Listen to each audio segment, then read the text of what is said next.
What is Richmond Seminar? Well, Richmond Seminar is an event hosted by the National Federation of the Blind of Virginia. Richmond Seminar occurs the day after Martin Luther King Day. What we do is Federationists from across the state go to Richmond, Virginia, which is our capital, to our General Assembly, which is where our elected officials are. And during that day, we have appointments with all the senators and delegates. That's what we have in Virginia, senators and delegates, and tell them about the issues that are important to the blind of Virginia. By the way, the National Federation of the Blind is the number one consumer organization of the blind in the world. So, what we do is we go and we talk to them and we educate them about what's important to us and about issues that will help the blind of the state. During this year's 2016 Richmond Seminar, we talked about 3 different issues.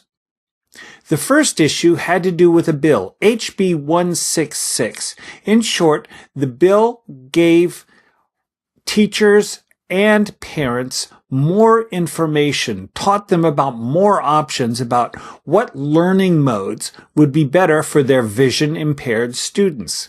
Now, vision-impaired students have quite a struggle.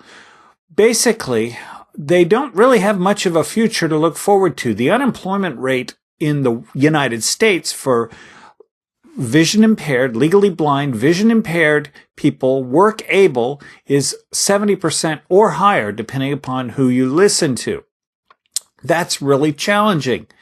We want to make sure that students who go through our school system are as prepared as possible to get a job once they graduate. That means, 1, having the education they need, the skills to compete, and 2nd, having the confidence to compete, believing that they can succeed. So we believe that HB 166 is a bill that will help that occur.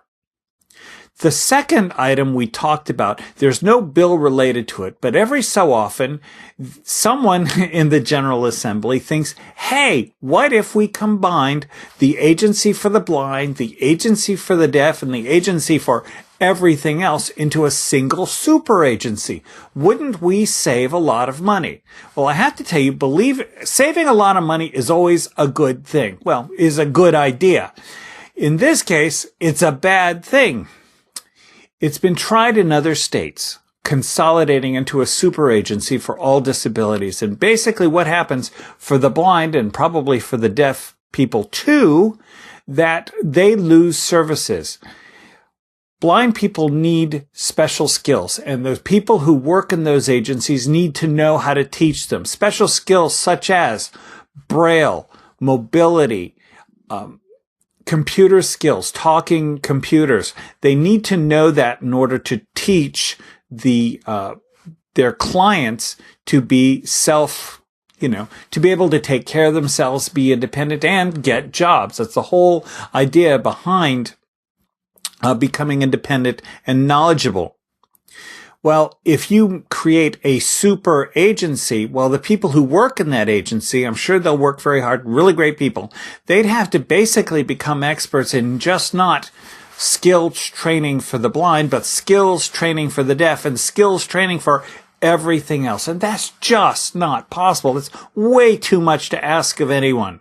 So we tell our delegates and senators, we remind them, let them know that if that idea comes up again to make a super agency for the disabled, it's a bad idea. To a little background, a few years earlier, they did economize in the state of Virginia by, combining duplicative services such as HR and like that. And there were some savings. Well, the agencies right now are cut to the bone in terms of what money they have. So making a super agency would be a bad idea. And we communicated that, the National Federation of the Blind of Virginia, to our senators and delegates. The third item, here's another great idea that really won't work. What if, well, in Virginia, as in many other states, in state buildings, blind people get first crack at having a business there. Usually it's a food-based business. It could be anywhere from a full grill, cafeteria, up to vending machines. Well, and those are given first priority. Blind people are given first priority to have those. Well, there's ideas. Hey, we could make money if we didn't let blind people work those stands and gave those and sold them to companies such as McDonald's or other large organizations, food services. The state could make some money. Well, we believe, the National Federation of Blind believes, that's a bad thing because you would end up firing blind people. And that's counter to what we're all about. As I mentioned, 70% of vision impaired people in the United States are unemployed or underemployed. We don't need any more unemployed blind people. So we let them know that if they do decide to go this route, in the long term, it will cost them more because those unemployed blind people will have to live on public funds because they won't be able to find a job otherwise. This is true. Couple of years ago, I was wondering, the NFB, they stand for equality, level playing field. I wondered, is it fair for blind people to get first crack at some of these positions? That doesn't sound like level playing field to me. Well, the person I was talking to said to me, when was the last time you saw a vision impaired, legally blind person working in a restaurant? I think in my whole life I've only seen one, and I'm sure most people have not seen any legally blind, vision impaired people working in food services.